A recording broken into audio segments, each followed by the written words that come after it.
McCarthy Insurance Group, serving the community for over 70 years. For home, farm, motor, life, health and business insurance, log on to mig.ie or free phone 1800 50 11 11. Probably your best call in 2024. Charles McCarthy Insurance is trading as McCarthy Insurance Group, is regulated by the Central Bank of Ireland. Ireland's Classic Hits Radio, it's Trina Mara. Vogue Williams is with us. Just about. Are you okay? Hi, how are you? So, I'm just finished my 5K on hills, so I'm walking into my house right now. About 5 minutes ago, it was just absolutely rotten. Oh my God. But anyway. Vogue Williams making a show of us all, just back in from a 5K. I just did a 15K run. You only did a 5, did you? So, I needed a 5. Who does 15? No. 5 is my perfect number. That's all I ever want to do. Yeah. If any can do the marathons, I'll just do the 5. Is that just to get out of the house and away from everyone, is it? It does help. No, when Benny said he was doing his 30 marathons a day, I said that I would do 5K a day for the same charity, because 5K is kind of like a marathon to me. I'm not a runner. Come here. So, yeah. Well, I'm totally lying about doing a 15K. I wouldn't even be able to do a 1K. Not a hope. In fact, on the way to work this morning, I could see a bus coming and I was like, I just can't. It was about, I'd say, 30-second run away. Couldn't do it. I only, do you know, I'm really specific about, like, I'll only do the 5K, and, like, as soon as I finish the 5K, I stop on the nose. I'm like, no, that's it. Yeah. So I do that, and then, like, I live in an apartment in London, so I always would get the lift up after a run. So once my exercise is done, it's done. You live in an apartment? I thought you lived in a big mad mansion with basements and all those west wings and everything. Have you been lying to us? No, I live in a 2-story apartment in London. No big mansion. No. Unless anyone wants to give me one, I'd gladly take it off. Yes. Can I say, actually, on my walk in, because I don't run, on my walk in, I was listening to your pod with Joanne, and you're probably going to tell her this. Can I just say, I found you even funnier than Joanne in the latest pod. That's very unusual now. But stop. Good. I can't even remember what we were talking about. It was very, very good. You were talking about the fella at the Olympics that was knocked out of the Olympics because of his talents.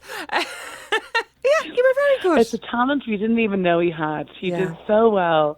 He's the number one meme of the Olympics, you know that this year. You know the way all the memes come out. Yeah. And then you've got Snoop Dogg, who obviously was amazing. I loved him at the Olympics. One of my favourite things about the Olympics is the Australian breakdancer. Oh, stop it. How was that a thing? Was this always a thing in the Olympics and we never knew? No, it's new and it's not coming back, supposedly. It's not because of her now. But, like... She was like my star of the Olympics. She was so amazing. Yeah. Well, what made me really laugh out loud walking up the street there, Vogue, was the bit you were talking about, you know, how you would move on if Spencer was to pass away. You would move on fairly quickly. And you'd be plugging out the life support to plug in your phone to charge it to move on to the next fella. Listen, you've got to live your life. I don't like being alone, okay? I'd have to move on quickly or I'd get lonely very fast. I'm sure, I know he would too, don't worry. He's in the same boat. If I were to go, he'd be like, right, let's go. How many years are you married now? 7. Is it 7? I think it's 7. Yeah, long. Yeah. It's not that long. I don't even feel itchy yet. It's great. Wow. But you have reached the 7, have you? We'll leave it. We'll talk to you when you've reached the 8 and see how you feel. But he's probably good, is he? Does he help with stuff? Are you mad? He doesn't help with anything. No, he's very unhelpful is what I would say. Unless it's got to do with him, he's not very helpful. No, I was just on a run with my friend there and she was saying that, like, her husband's getting the power hose out. I was like, oh my God. Like, he'd never in a million years get the power hose out. I do the power hose. Do you? Is it because he's posh and he would have a servant to do it normally?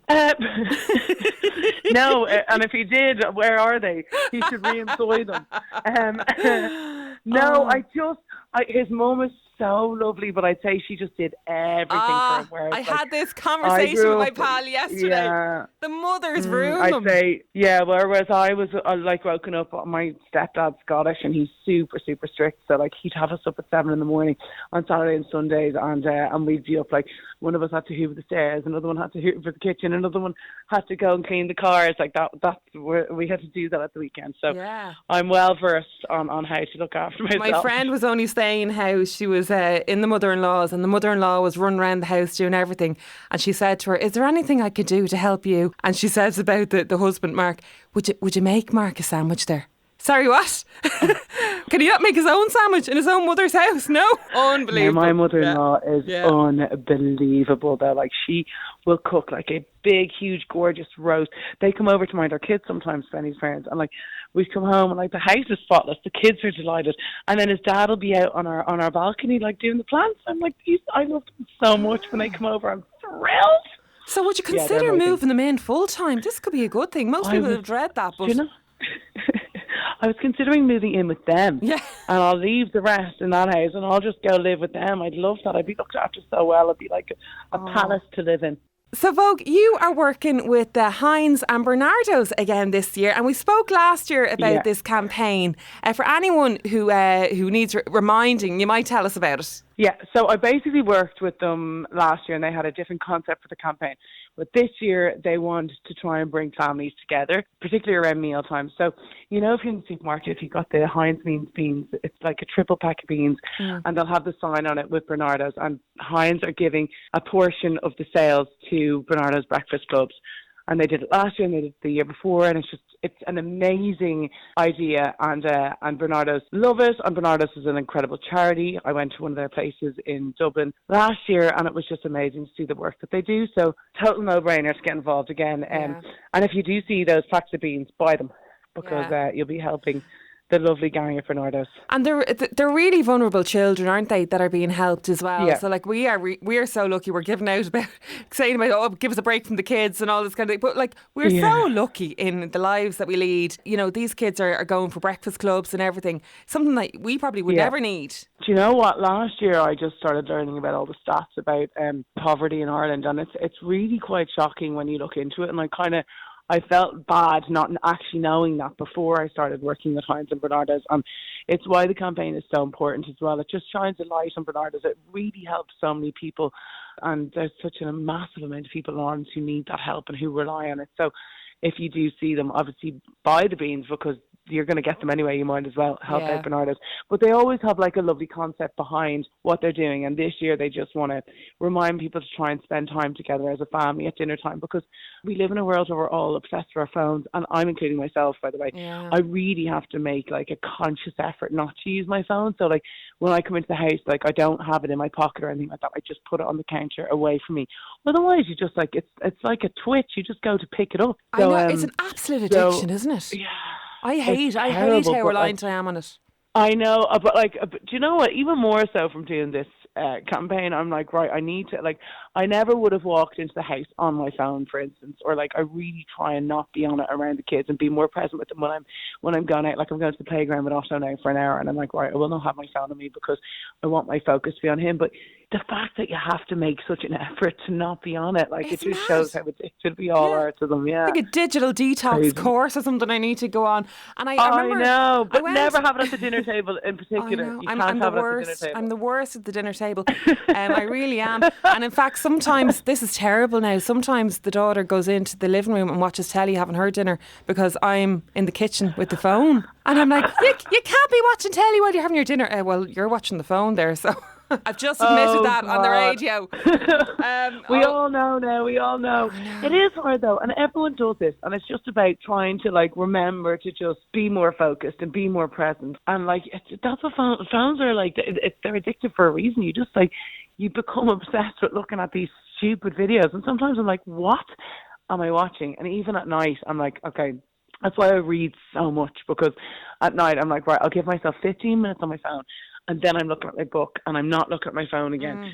Just trying to be more mindful around things like that has been really helpful for me. But don't get me wrong, I still love my phone so much and I'd love to look at it all day long if I could. People think that you're this mad party animal, but if anyone listens to your podcast, they'll know that you love nothing more than staying in, reading your book. Oh, stop. Well, like, you listen to the podcast, so you know that, like, I'll go out and have a few drinks, and then I'm so horrified by the hangover that I never want to do it again. So my sister had a party in my house on Saturday, and now I'm like, I'm not drinking for 3 weeks, and I am not, because I know Hang on now. Did you not say you were not going to be drinking at that particular party? Okay, listen, there was frozen margaritas at the party. It wasn't my fault. Who has frozen margaritas at a party? So you're being polite. Yeah, you were just being polite. Yeah. I was just trying to be polite. I had a great time, though. I have to say, I had too much fun. But, like, I just, no more drinking there for 3 weeks. I'm done. Definitely Do you done. love it? Are you like me now, Vogue? Do you love it if a plan is cancelled, say a night out is cancelled at the last minute? Absolutely love nothing more than that. And I always say to people, I'm like, I don't mind if you cancel. It's okay if you cancel. Knowing if you're in my too head, busy, like, if you've too much on, don't worry about it. Don't worry about it. But then in my mind, I'm thinking, I can cancel on them there soon enough because they cancelled on me there. I'll remember a cancel. And just be like, do you remember that time you cancelled on me? Well, I actually have to cancel now. I think I love it. But COVID has become the excuse that everyone uses now to get out of things. You can't use COVID as an excuse because you're allowed to go out with COVID now. It's not an excuse anymore. You can't use that one. Oh, gas. Right, Vogue, we'll let you go. And I'm sure I will get round someday to doing a 5K. Eventually. Start doing it with a walk. You'll be grand. Not a chance. It's just not happening.